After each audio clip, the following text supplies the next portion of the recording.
প্রভাত চৌধুরীর অর্ধাঙ্গিনী হয়ে তুমি অর্ধনগ্ন অবস্থায় ঘুরে বেড়াচ্ছ, তোমার কলেজ ভর্তি মানুষের ভেতরে। How dare you! ঝাঁঝালো কথায় কথাটা বলল প্রভাত চৌধুরী। পূর্ণতা কলেজ মাঠে বন্ধুদের সাথে গোল হয়ে বসে ঝালমুড়ি খাচ্ছিল। পরনে ব্লু জিন্স আর সাদা টপস। প্রভাতকে দেখে বন্ধুদের মাঝ থেকে উঠে দাঁড়ালো। প্রভাত আবারও ঝাঁঝালো কণ্ঠে বলল, আগামীকাল থেকে তোমার কলেজ আসা বন্ধ। আমার পারমিশন ছাড়া এখন থেকে তুমি বাসা থেকে এক পাও বেরোতে পারবে না। নাও গো। কথাগুলো বলেই পূর্ণতার হাত খুব শক্তভাবে চেপে ধরল। কলেজ ভর্তি মানুষের ভিড়ে বন্ধুদের সামনে এমন ব্যবহারে অপমানে থমথমে হয়ে এলো পূর্ণতার মুখের অবয়ব। চারদিক থেকে মানুষ তার দিকে তাকিয়ে আছে। লজ্জায় মাথা হেঁট হয়ে যাচ্ছে তার। আশেপাশে তাকিয়ে দেখে পুরো কলেজের সমস্ত স্টুডেন্ট তাদের ঘিরে দাঁড়িয়ে আছে, আর সবাই পূর্ণতার দিকেই তাকিয়ে আছে। পূর্ণতা জানে এই মুহূর্তে প্রভাতকে কিছু বলেও লাভ নেই, কারণ প্রভাতকে সে খুব ভালোভাবেই চেনে। পৃথিবীর কোনো কিছুরই তোয়াক্কা সে করে না। তাকে কেউ বাধা দিতে আসলে এখানেই শেষ করে দিবে। তাছাড়াও সে এখানে কাউকে খুন করে ফেললেও কেউ কিছু বলবে না।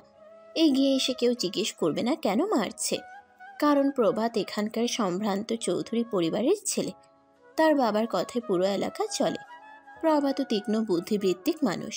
সবাই বলে চৌধুরী বংশের ভবিষ্যৎ কর্ণধার। যুগ যুগ ধরে প্রভাতের 14 পুরুষ এলাকায় রাজত্ব করে আসছে। পূর্ণতা প্রভাতেরই চাচাতো বোন। প্রভাতের বাবা ওয়াসিল চৌধুরী একমাত্র ভাতিজিকে তার একমাত্র ছেলের বউ হিসেবে রেখে দিতে চান। প্রভাতের বয়স এখন 30, বিয়ের জন্য উপযুক্ত বয়স। এই মাসেই বিয়ের দিন তারিখ ঠিক করা হয়েছে। অথচ পূর্ণতার প্রভাতকে পছন্দ নয়। সে কোনোভাবেই প্রভাতকে বিয়ে করতে চায় না। এই কারণে প্রভাতের অপছন্দের প্রতিটা কাজ করে চলেছে।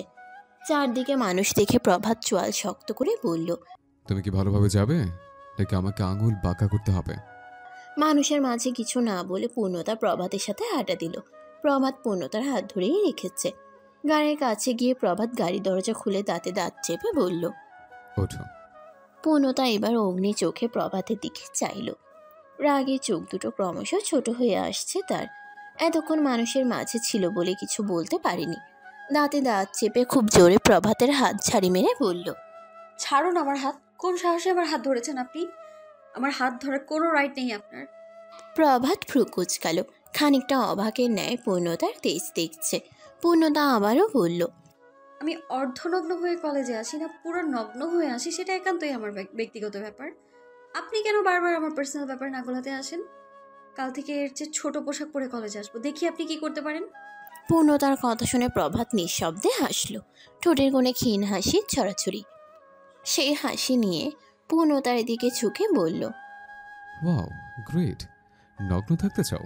No problem, I promise. পূর্ণতা, বিয়ের পর যদি তুমি রাত দিন 24 ঘন্টা নগ্ন থাকতে চাও, আমি বাধা দিব না। এটুকু বিশ্বাস তুমি রাখতে পারো। বলেই প্রভাত ভয়ঙ্কর এক দুষ্টু হাসি হাসল। পূর্ণতার চোখ যেন কপালে উঠল। প্রভাত ঠোঁটকাটা স্বভাবের, মুখ দিয়ে অশ্রাব্য ভাষায় গালিগালাজ করে বন্ধুদের সাথে, এটাও জানে। কিন্তু যে সে এত অসভ্য এটা জানা ছিল না। পূর্ণতার ছানা পড়া চোখে প্রভাতের দিকে তাকিয়ে বলল, আপনার কি এক বিন্দু লজ্জা শরম নেই? আমি না আপনার চাচাতো বোন? আমাকে এইসব বলতে লজ্জা করে না আপনার? প্রভাত আবারও ভ্রুকুচকে বলল, চাচা তো বোন, বাট আপন বোন তো নাও। বউ তো আপন। সো মাঝ রাস্তায় দাঁড়িয়ে সিনক্রেট করো না। বাসা চলো, রুমে বসে না হয় খোলামেলা ডিসকাস করবো, মিসেস অর্ধাঙ্কিনী। আমি এখনো আপনার অর্ধাঙ্গিনী হইনি প্রভাত চৌধুরী, তাই আমার নামের আগে মিসেস শব্দটা জুড়ে দিলেই আমি আপনার অর্ধাঙ্গিনী হয়ে যাব না? প্রভাত তাচ্ছিল্য সুরে হাসল। পূর্ণতার দিকেই দৃষ্টি অনড় রেখে শার্টের স্লিপ গোটালো। স্লিপ গোটানো শেষে পূর্ণতার কপালে আঙ্গুল দিয়ে স্লাইড করতে করতে মাথায় হালকা গুঁতা মেরে বলল, একটা কথা তোমার এই ছোট্ট মাথায় খুব ভালোভাবে ঢুকিয়ে নাও। তোমার এই 4 আঙুল কপালে জীবনসঙ্গী হিসেবে প্রভাত চৌধুরীর নামটাই লেখা হয়ে গেছে। এর আর কোনো নড়চড় হবে না, মিসেস পূর্ণতা চৌধুরী। কঠিন গলায় কথাটা বলল প্রভাত। পূর্ণতা প্রভাতের বুকে গায়ের সমস্ত বল প্রয়োগ করে ধাক্কা মেরে বলল, আপনি ভাবলেন কি করে আপনার মতো একজন জঘন্য মানুষকে আমি বিয়ে করব? আমি চিরকুমারী থাকবো, তবুও আপনাকে আমি বিয়ে করব না। পূর্ণতার ধাক্কায় প্রভাতের একটুও হেলদোল হলো না। একজন সুঠাম দেহের অধিকারী পুরুষকে কি আর পূর্ণতার নরম হাতের ধাক্কায় নাড়ানো যায়? পূর্ণতার ধাক্কায় প্রভাত তাচ্ছিল্যের স্বরে আবার হাসল। নিমিষেই আবার চোয়াল শক্ত করে বলল, নিজেকে কি ভাবো তুমি? বিশ্ব সুন্দরী নাকি মহারানী ভিক্টোরিয়া? তোমার যে হাজার গুণ সুন্দরী সুন্দরী গার্লফ্রেন্ড রিজেক্ট করেছে শুধুমাত্র তোমাকে বিয়ে করবো বলে। ভেবো না তোমার রূপে আমি পাগল। শুধুমাত্র বাবার কথা রাখতে বিয়েটা করছে। বাবার কথা রাখতে অন্য একজনের গার্লফ্রেন্ড বিয়ে করতে চান? কে কার গার্লফ্রেন্ড? আমি অন্য একজনের গার্লফ্রেন্ড, বয়ফ্রেন্ড আছে আমার, এই জন্য আপনাকে আমি বিয়ে করতে চাই না। প্রভাত পূর্ণতার আপাত মস্তক ভালোভাবে তাকিয়ে দেখে নিয়ে বলল, তুমি কেন বিয়েটা করতে চাও না? একবারও জানতে চেয়েছি আমি। তুমি চাও আর না চাও, বিয়েটা আমার সাথে হচ্ছে তোমার। পূর্ণতা পরের উত্তরটা আরও দ্রুত দিল। তার সন্তান আমার পেটে, আমি 2 মাসে প্রেগনেন্ট। প্রভাত আশেপাশে তাকালো, দ্রুত পূর্ণতাকে পাজা কোলে তুলে নিল। পূর্ণতা হাত পা ছোড়াছুড়ি করতে করতে বলল। আরে কি করছেন? প্রভাত সেসব কথার কোনো উত্তর দিল না। পূর্ণতাকে গাড়িতে বসিয়ে সোজা দরজা লাগিয়ে দিল গাড়ির। গাড়ির দরজা লক করে নিজেও গাড়িতে গিয়ে বসলো। প্রভাতের হাত গাড়ির স্টিয়ারিংয়ে। পূর্ণতা গাড়ির দরজা খোলার চেষ্টা করতে করতে প্রভাতের দিকে তাকিয়ে বলল, আপনি শুনলেন আমি প্রেগনেন্ট, তাও বিয়ে করবেন আপনি আমায়? প্রভাত এবার পূর্ণতার দিকে তাকালো। পূর্ণতার দিকে খানিকটা ঝুঁকে ভ্রু নাচিয়ে নাচিয়ে বলল, আর ইউ প্রেগনেন্ট? অবশ্যই। উত্তরটা অবশ্যই হবে না? হ্যাঁ হবে। ওই তো হ্যাঁ। প্রভাত আচমকা পূর্ণতার পেটে হাত দিয়ে বলল, বাচ্চা কি আজকাল পুরুষদের চেহারা দেখে হচ্ছে নাকি? বুঝলাম না কিছু। দেশ উন্নত হচ্ছে, কিন্তু বাচ্চা ওর সিস্টেম বদলে গেল কবে? কোনো চ্যানেলও তো দেখলাম না যে পুরুষের চেহারা দেখে দেখে এখন থেকে বাচ্চা হবে। পূর্ণতা প্রভাতের হাত সরিয়ে দিয়ে বলল, চরিত্রহীন। চরিত্র হরণ করলাম কই? একটা অবিবাহিত মেয়ের পেটে হাত দিচ্ছেন, অন্যের বাচ্চার মাকে জোর করে বিয়ে করতে চাইছেন, এসব কি? তুই অন্যের বাচ্চার মা হলে আমার সমস্যা নেই, কারণ আপাতত আমার বাচ্চা নেওয়ার কোনো ইচ্ছে নেই। বাচ্চাটা হলে যার সন্তান তার কাছে ফেরত দিও। প্রভাতের কাছ থেকে এমন উত্তর পূর্ণতা আশা করেনি। পৃথিবীতে এমন ছেলে আজও জীবিত আছে যে কিনা বিয়ে ঠিক হওয়া মেয়ের সম্পর্কে এত বড় কথা শুনেও চুপ থাকে। পূর্ণতা খানিকটা অবাক হয়ে উত্তর দিল, মানে? মানে তোমাকে আমি ছোটবেলা থেকে দেখছি। বাবা যতই বলুক, তোমার চরিত্রের সমস্যা থাকলে কখনো বিয়ে করতাম না। আর তুমি কি ভাবো তোমার কোনো খোঁজ আমি রাখি না? তোমার প্রতিটা পশমের খোঁজ খবর রাখি। এভাবে আমাকে অত্যাচার না করে একেবারে খুন করে ফেলুন না আপনি। প্রভাত পূর্ণতার গালে আঙ্গুল ছুঁয়ে বলল। ডাইনিংয়ে বসে ব্যবসায়িক আলাপ আলোচনা করছে ওয়াসেল চৌধুরী এবং ওয়াজেদ চৌধুরী। কিচেনে দুপুরে রান্না করছে ওয়াসেল চৌধুরীর স্ত্রী মেরি চৌধুরী এবং ওয়াজেদ চৌধুরীর স্ত্রী জাহান চৌধুরী, সাথে কাজের বুয়া জয়নাব। চৌধুরী পরিবারে যুগ যুগ ধরে ঘরের অর্ধাঙ্গিনীরা নির্যাতিত, সাথে অবহেলিত। ওদের কাছে ঘরের বউ মানে রান্না বান্না করা, বাচ্চা মানুষ করা, পুরুষদের সেবা যত্ন করা। এইসব কাজ ছাড়া ঘরে বউয়ের আলাদা কোনো প্রয়োজন নেই। ওদের টাকা আছে, ক্ষমতা আছে, শারীরিক চাহিদার জন্য রোজ ভিন্ন ভিন্ন নারীর স্বাদ নিয়ে থাকে। ভালোবাসা, অনুভূতি, মায়া, এইসব কিছুই চৌধুরী পরিবারের রক্তে নেই। ওদের রক্তে আছে টাকা, ক্ষমতার নেশা। ওয়াজেদ চৌধুরী এবং ওয়াসিল চৌধুরী আপন 2 ভাই। প্রভাত ওয়াসিল চৌধুরী এবং মেরি চৌধুরীর একমাত্র ছেলে। তাদের আরেকটি কন্যা সন্তানও আছে, নাম পুষ্প চৌধুরী। পূর্ণতা ওয়াজেদ চৌধুরী এবং জাহান চৌধুরীর একমাত্র মেয়ে। দিনের পর দিন চৌধুরী বংশের সব বউদের প্রতি অত্যাচার দেখে পূর্ণতা ঘৃণা করে চৌধুরীদের। নিজের বাবা চাচার প্রতি তীব্র ক্ষোভ আর ঘৃণা। দিনের পর দিন নিজের মায়ের প্রতি অমানবিক অত্যাচার দেখেছে পূর্ণতা। অশ্রাব্য ভাষায় গালিগালাজ দেখেছে। মধ্যরাতে নিজের মাকে ঘরের বাইরে বের করে দিয়ে বাইরে নাড়িয়ে এনে ঘরে রেখেছে, আবার ভোর হবার আগেই তাদের বিদায় দিয়ে দিয়েছে। পৃথিবীতে নারীরা সব পারলেও নিজের স্বামীর ভাগ অন্য কাউকে দিতে পারে না। নিজের স্বামীর সাথে অন্য কোনো নারীকে তারা সহ্য করতে পারে না। অথচ এই কষ্টটাই সহ্য করেছে দিনের পর দিন পূর্ণতার মা। রাতে সমস্ত অবৈধ কাজ করে সকালে সমাজসেবক হয়ে বের হয় চৌধুরীরা। অথচ মানুষ জানতেও পারে না তারা কাদের আদর্শমান মানুষ হিসেবে পূজা করে। এসব কারণেই পূর্ণতার প্রভাতকে পছন্দ নয়। সেও চৌধুরী পরিবারেরই সন্তান, ভবিষ্যতে বাবা চাচাদের মতোই করবে। তাছাড়া বাবা চাচাদের থেকে তার মেধা, বুদ্ধি, ব্রেন সব দিকে এগিয়ে। এই তো মাস 2 আগের কথা। বাড়িতে পূর্ণতার বিয়ের কথাবার্তা হচ্ছিল। ছেলেটা পেশায় ইঞ্জিনিয়ার। কথাবার্তার মাঝে হঠাৎ প্রভাত তার বাবা ওয়াসিল চৌধুরীকে ডেকে আড়ালে নিয়ে গেল। আড়ালে নিয়ে কি বলল সে কথা কেউ জানে না। ওয়াসিল চৌধুরী ফিরে এসে সোফায় বসলেন, সবার উদ্দেশ্যে বললেন, পূর্ণতার বিয়ে কোথাও হবে না। পূর্ণতার বিয়ে হবে প্রতাপের সাথে। ওয়াজেদদের আর কোনো সন্তান নেই। একমাত্র মেয়েকে দূরে বিয়ে দিয়ে থাকবে কিভাবে? তার চেয়ে বরং প্রতাপের সাথে বিয়ে হলে সারা জীবন মেয়েকে কাছে পাবে। ওয়াসিল চৌধুরীর হঠাৎ এমন প্রস্তাবে বাড়ির সবাই অবাক হলো, কেননা চৌধুরীরা নিজের আত্মীয় স্বজনের মাঝে বিয়ে শাদী পছন্দ করে না। এমনকি আগে পরে নিজেদের ভেতর কোনো বিয়ে শাদী হয়নি। বিশেষ করে ওয়াসিল চৌধুরী এটা সবচেয়ে বেশি অপছন্দ করেন।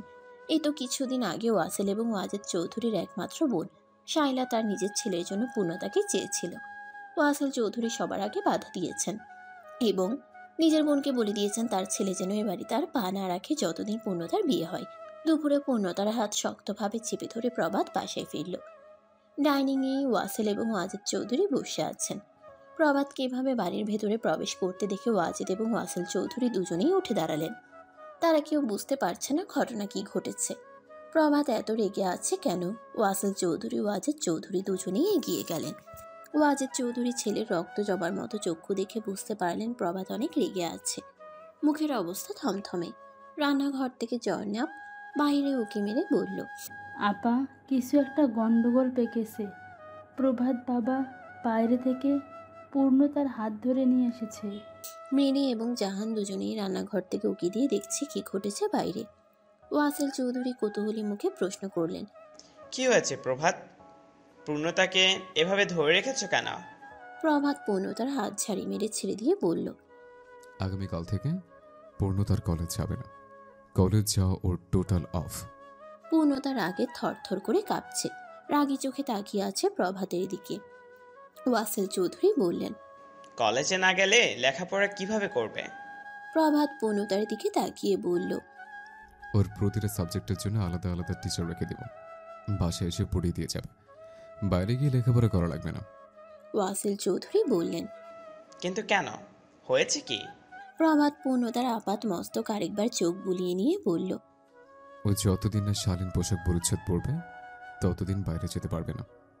কেন? পোশাকে কি সমস্যা? প্রভাত ওর বাপ চাচার দিকে তাকিয়ে বলল, কারণ তোমাদের মতো ভদ্রলোকের অভাব নেই রাস্তাঘাটে। তারা সুন্দর মেয়ে দেখলে, এই ধরনের পোশাক পরে দেখলে শকুনের মতো নজর দিয়ে তাকিয়ে থাকে। কথাটা যেন ওয়াজেদ চৌধুরীকে উদ্দেশ্য করেই বলল। ওয়াজেদ চৌধুরীর মুখ কাচুমাচু হয়ে গেল। ওয়াজেদ চৌধুরী বললেন, সে কথা পূর্ণতাকে বুঝিয়ে বললেই তো হয়ে যায়। প্রভাত ওয়াজেদ চৌধুরীর দিকে তাকিয়ে চোয়াল শক্ত করে বলল, চাচা, আপনার মেয়েকে বলছেন, খুব ভালো করে বোঝান, ও যেন এই ধরনের পোশাক আর না পরে। ওয়াজেদ চৌধুরী পূর্ণতার দিকে তাকিয়ে বলল, তুমি এ ধরনের পোশাক আর পরবে না। প্রভাত যা বলে তাই শোনো। কারণ প্রভাতের সাথে 2 দিন পরে তোমার বিয়ে হবে। প্রভাত তোমার স্বামী হবে, তাই প্রভাতের পছন্দ মতোই তোমাকে চলতে হবে। প্রভাতের কথাতে তোমাকে উঠতে হবে আর বসতে হবে। জীবনে প্রথমবার পূর্ণতা ওয়াজেদের মুখের উপর কথা বলল। ভয়ে যে সামনে আসতো না তার এমন সাহস দেখে ওয়াজেদ এর চারদিক কেমন ভূমিকম্পের মতো কাঁপতে থাকলো। বাড়ির মেয়ে বউরা মাথা নিচু করে থাকবে, যা বলা হবে তাই মাথা পেতে নিবে, এটাই নিয়ম ওয়াজেদের কাছে। কিন্তু আজ মুখের উপর তর্ক করায় রাগ মাথায় উঠল ওয়াজেদের। গায়ে সমস্ত বল প্রয়োগ করে পূর্ণতার ডান গালে থাপ্পড় মারল। আরেক গালে থাপ্পড় মারতে যেতেই প্রভাত ওয়াজেদের হাত ধরে ফেলল। শক্তভাবে ওয়াজেদের হাত চেপে ধরে ছাড়ি মেরে হাত ছাড়ল। ওয়াজেদ প্রভাতের ছাড়িতে দুপা পিছিয়ে গেল। আপনি কোন সাহস ওর গায়ে হাত তুললেন চাচা? আমি আপনাকে বোঝাতে বলেছি, শাসন করতে বলিনি। 2 দিন পরে আমার স্ত্রী হবে। আমার স্ত্রীর সম্মানতে ঠুনকন হয়েছে যে কেউ এসে গায়ে হাত তুলবে। ও আপনার মেয়ে হতে পারে, কিন্তু ওর গায়ে হাত তোলার অধিকার আপনার নেই। আপনি আপনার স্ত্রীর সাথে যে ব্যবহার করেন সেই ব্যবহার ভুলেও আমার স্ত্রীর সাথে করার চেষ্টা করবেন না, তাহলে পরিণাম খুব খারাপ হবে। আপনার জায়গায় যদি অন্য কেউ হতো, আমি তার হাত দুটো কেটে চাপাটা দিয়ে কুচি কুচি করে শকুন দিয়ে খাইয়ে দিতাম। একটা কথা সবাই কান খুলে শুনে রাখো, পূর্ণতা আমার স্ত্রী, তাই শাসন করতে হলে আমি করব, অন্য কেউ নয়।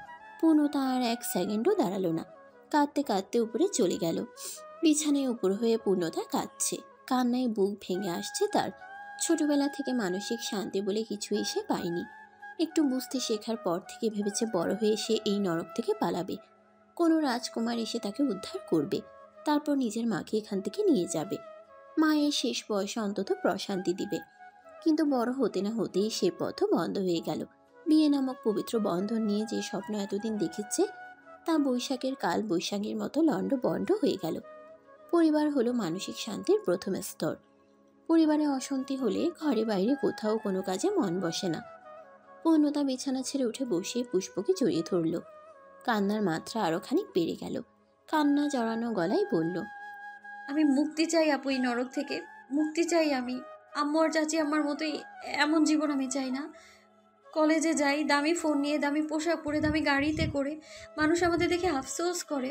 ওদের মতো বিলাসবহুল সুন্দর জীবন যদি আমাদের হতো, অথচ ওরা তো জানেই না আমরা ওদের দেখে আফসোস করি। ওদের মতো কম টাকা থাকুক কিন্তু সুখী একটা জীবন যদি পেতাম।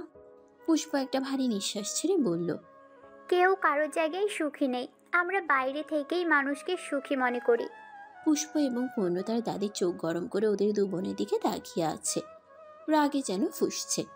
মুখ ঝামটা দিয়ে উত্তর দিল, তোরা দুবোন এমন ভাব করছিস যেন তোদের মা চাচিদের ওপর জুলুম করা হয়। দুটোই তো ফকিরের মেয়ে, গায়ের চামড়া একটু ভালো দেখে এমন রাজপ্রাসাদের বউ হতে পেরেছে। পুষ্প মোলায়েম কণ্ঠে বলল, বাবা চাচা যে আচরণ করে তার চেয়ে না খেয়ে থাকা ভালো। দাদি আবার ফোঁস করে উঠে বললেন, কি ব্যবহার করে রে? পুরুষ মানুষ হলো সংসারের রাজা আর মহিলারা ঘরের দাসী। সামান্য ওই কথাটুকু গায়ে সরানো কি এমন ব্যাপার? ফেরাউনের মতো তো করছে না। পূর্ণতার চোখের পানি মুছে বলল, সব এই বেটে বুড়ির দোষ। এই খচ্চর মহিলাকে যদি দাদা বিয়ে না করতো তাহলে এই পরিবারে অশান্তি কিছুটা কমতো। দাদি আবারও ফোঁস করে উঠে বললেন, কি বললি? আমি খচ্চর, আমি বেটে? এত বড় কথা। ওয়াজেদকে যদি আমি না বলি তোর ব্যবস্থা করতে হবে। যাও এক্ষুনি যাও। দাদি পূর্ণতার দিকে তাকিয়ে বলল, মেয়ে মানুষের এত দাপট ভালো না। মেয়ে মানুষ তুই, কণ্ঠ এমন বাজ পাখির মতো হবে কেন? আয়নায় গিয়ে দেখ, এক গালে 5 আঙ্গুলের দাগ বসেছে, আর এক গালে না বসা পর্যন্ত শান্তি হচ্ছে না। পুষ্প বরাবরই শান্তশিষ্ট আর বিনয়ী। রাগ হলেও শান্ত কণ্ঠেই কথা বলে। পুষ্প শান্ত কণ্ঠে বলল, দাদি, আমরা না তোমার ছেলে সন্তান? তুমি আমাদের সাথে কেমন ব্যবহার করো? মানুষের দাদিদের দেখি পুতনিদের নিয়ে কত হাসি আনন্দ করে, তুমি সারাক্ষণ আমাদের সাথে কর্কশ ভাষায় কথা বলো। ছোটবেলা থেকে আমরা মেয়ে বলে কথা শোনাচ্ছ। ভাইয়াকে যতটুকু ভালোবাসো তার বিন্দু মাত্র পরিমাণ আমাদের ভালোবাসনি। মেয়ে হয়েছি বলে এত অবহেলা করো কেন? প্রভাত এ বংশের প্রদীপ জ্বালাবে, আর তোরা কি করবি? বসে বসে অন্ন ধ্বংস করছিস। তোরা দুটো যদি ছেলে হতি, চৌধুরী পরিবারে আরো দুটো লাঠি বাড়ত। আমার প্রভাত একা কি করবে সেই চিন্তায় আমার ঘুম হয় না। পুত্র সন্তান না থাকলে এগুবে কিভাবে? আগে যদি জানতাম জাহান অমন বাজা হবে তাহলে কি আর বিয়ে করাতাম? বাহ, একটা মেয়ে থাকতেও তুমি তাকে বাজা বলছো। এতই যখন পুত্র সন্তানের দরকার, আবার বিয়ে কেন দিলে না তোমার ছেলেকে? চৌধুরীরা কেউ 2 বার বিয়ে করে না, এই বংশের একটা সুনাম আছে। 2টা বিয়ে করতে পারো না, আবার 200 মহিলাদের কাছে ঠিক দিয়ে বেড়ানোর নীতি আছে। তুই কিন্তু মুখ সামলাইয়া কথা বলবি পূর্ণতা। খুব বলি ফুটেছে তোর মুখে। প্রভাতের সাথে তোর বিয়ে হোক, বলবো চাপা ভেঙে সোজা করতে। পুষ্প মৃদু হেসে বলল, দাদি, চৌধুরীদের রীতিনীতি কিন্তু এবার পাল্টে যাবে বলে মনে হচ্ছে। ভাইয়া মনে হয় না কোনোদিনও তার বউয়ের গায়ে হাত তুলবে। ওর শরীরে চৌধুরী বংশের রক্ত বইছে, সময় হলে ঠিকই বংশের পরিচয় দিবে। পূর্ণতা বলল, তোমার কি মরণের ভয় নেই? কোথায় নিজের ছেলেদের বুঝিয়ে সংসারে শান্তি রক্ষা করবা, সেটা না করে তাদের উস্কে আরো অশান্তি সৃষ্টি করছো তুমি। এখন আবার নাতির পেছনে লেগেছো। তুই কি বলতে চাস? এই সংসারে অশান্তি আমি করছি? তুমি ছাড়া আর কে করেছে?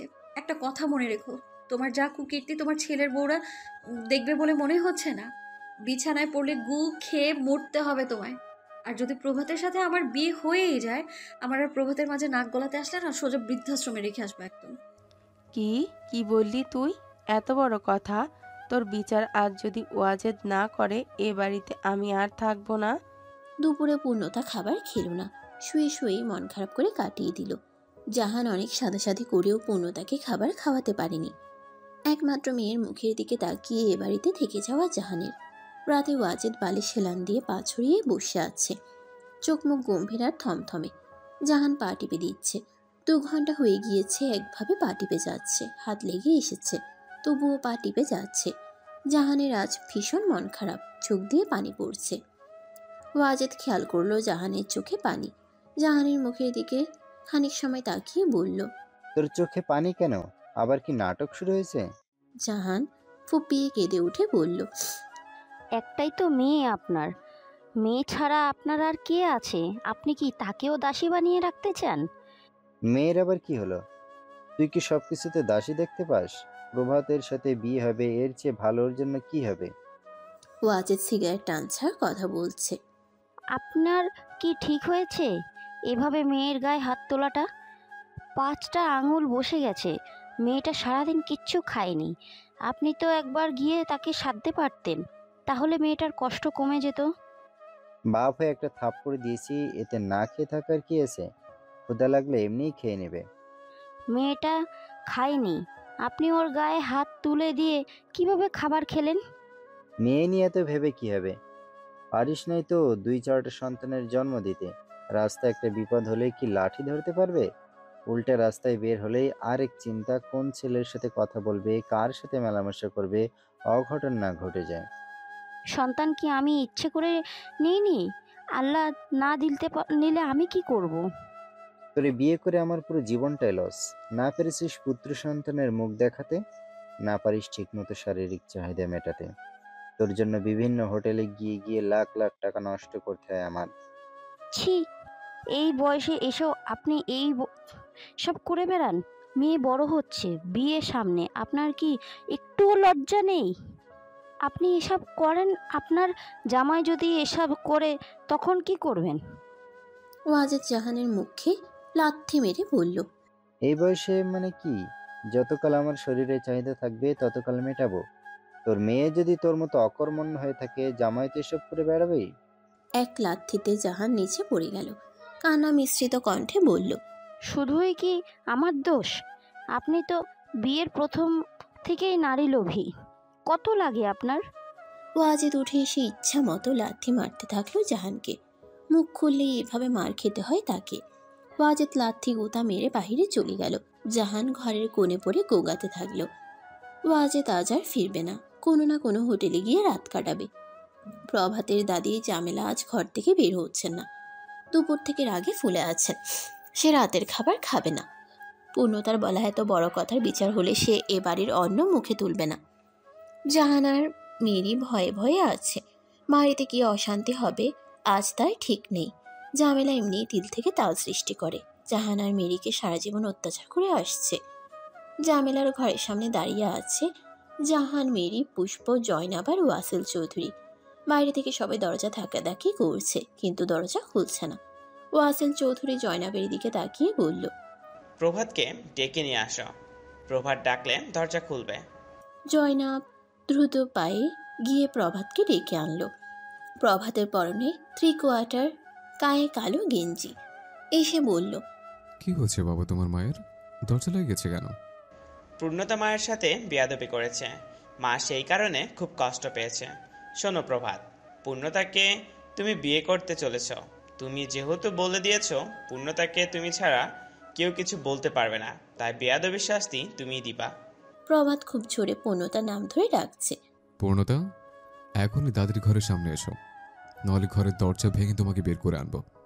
পূর্ণতা প্রভাতের কণ্ঠ শুনে রুম থেকে বেরিয়ে এলো। দাদি রুমের সামনে এসে চোখ গরম করে তাকিয়ে বলল। বাবা হুঙ্কার কেন ছাড়ছেন প্রভাত ভাই? এখনই জানতে পারবে, ওয়েট। জামেলা পূর্ণতার দিকে তাকিয়ে বলল। বল প্রভাতকে আমাকে কি বলেছিস? পূর্ণতা কিছুটা ভয় পাচ্ছে, দাদিকে একটু বেশি বলা হয়ে গিয়েছিল। চোখ মুখ কাচুমাচু করে দাঁড়িয়ে আছে। প্রভাত পড়ল। দাদি, তুমি বলো ও কি বলেছে? এত বড় সাহস আমাকে বৃদ্ধাশ্রমে রেখে আসতে চায়? পূর্ণতা মুখ কাচুমাচু করে বলল। না মানে আরে তুমি ভয় পাচ্ছ কেন? তুমি যদি এই জমেলা বুড়িকে বৃদ্ধাশ্রমে রেখে আসতে চাও, তাহলে আমি তোমাকে হেল্প করব। আমি তোমার সাথে এক হয়ে এই বুড়িকে রেখে আসবো। তোমার যা ইচ্ছা হবে তুমি তাই করবে। এসব কি বলছেন প্রভাত ভাই? তুমি এই বুড়িকে বৃদ্ধাশ্রমে না রেখে এসে মুখে কেন বলেছ বুঝলাম না। এর জন্য তোমার শাস্তি পাওয়া উচিত। জাহান, মেরি, পুষ্প, জয়নাব, ওয়াসেল সবাই হাঁ করে তাকিয়ে রইল প্রভাতের দিকে। তারা কোন প্রভাতকে দেখছে। ওয়াসেল চোয়াল শক্ত করে বলল। তুমি এসব কি বলছো প্রভাত? একদম ঠিকই বলছে। তোমার মাকে বাংলা ভাষায় বুঝিয়ে দাও। আমার বউকে যেন ভুলেও কোনোদিন বাজে কথা না বলে। নিজের ছেলের বউদের সাথে যা করেছে, আমার বউয়ের সাথে যেন সেসব ভুলও না করতে চায়। তোমার মাকে আমি বলেছি আমার হয়ে কথা বলতে। আমার বউ আমার পায়ের নিচে থাকবে, সে কথা বোঝাতে বলেছি তোমার মাকে। আমার বউ ওয়াসেল এবং ওয়াজেদ চৌধুরী বউদের মতো পায়ের নিচে নয়, মাথার উপরে থাকবে। আমার বউ দাসী নয়, বরং রানী হয়ে থাকবে। মাইন্ডেড। বলেই প্রভাত পূর্ণতার হাত ধরে টানতে টানতে নিয়ে চলে গেল। সবাই অবাক হয়ে তাকিয়ে রইল প্রভাতের দিকে। আমার হাত ছাড়ুন, ছাড়ুন বলছি। আপনাকে না বলেছি আমাকে স্পর্শ করবেন না আপনি? পূর্ণতার রুক্ষ কণ্ঠে কথাটা প্রভাতকে উদ্দেশ্য করে বলল। প্রভাত পূর্ণতার কথায় কোনো হেলদোল প্রকাশ করল না। চুপচাপ পূর্ণতার হাত চেপে ধরে নিয়ে যাচ্ছে। কোথায় নিয়ে যাচ্ছে পূর্ণতা সেটা আন্দাজ করতে পারছে না। যেদিন থেকে প্রভাতের সাথে তার বিয়ের কথাবার্তা শুরু হয়েছে, সেদিন থেকে প্রভাতের স্পর্শ বিষাক্ত লাগে তার কাছে। প্রভাত কিছুক্ষণ গম্ভীর দৃষ্টি স্থির রাখল, কিন্তু তাতেও পূর্ণতা উঠল না। এবার গম্ভীর কণ্ঠে বলল, উঠে দাঁড়ো পূর্ণ, সোজা আমার সাথে চলো, নাহলে তোমাকে এভাবে টান দিলে তোমার হাত ছিঁড়ে যাবে। তুমি ভালোভাবে জানো আমার গায়ের শক্তি কোনো কালই কম ছিল না, আজও নেই।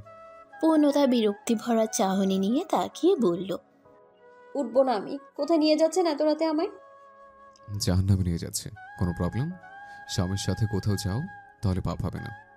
পূর্ণতা বিরক্তি ভরা মুখের আদর নিয়ে বলল, আপনারা এমনিতেই সবাই জাহান্নামে যাবেন, এতে তো কোনো সন্দেহ নেই। চৌধুরী বাড়ির সব ছেলেরাই এমনিতেই জাহান্নামে যাবে। তাহলে চৌধুরী বাড়ির মেয়েরা জান্নাতে যাচ্ছে কনফার্ম। এর জন্য তোমাকে বিয়ে করেছে, যেন তোমার সাথে জান্নাতে যেতে পারি। এবার ওঠো, কুইক। ছিঁড়ে ফেলুন আমার হাত, তবুও যাব না।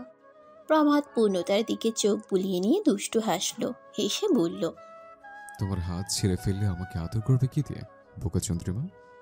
নিজের বরকে আদর করতে না পেরে পরে নিজে ছটফট করবে। আদর করার জন্য হাতের প্রয়োজনীয়তা অনেক বেশি জরুরি। হাত ছাড়া কোনো আদরই পারফেক্ট হয় না। আদর শব্দটা শুনে পূর্ণতার শরীর রিরি করে উঠল ঘৃণায়। শব্দটা তার কানে বিশ্রী শোনালো। এটা যেন নিকৃষ্ট একটা ভাষা।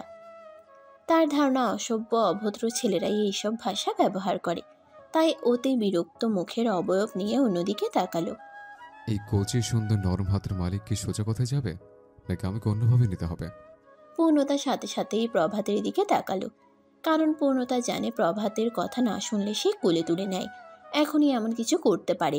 পূর্ণতা উঠে দাঁড়াতে যাবে, তখনই প্রভাত পূর্ণতাকে পাজা কোলে তুলে নিল।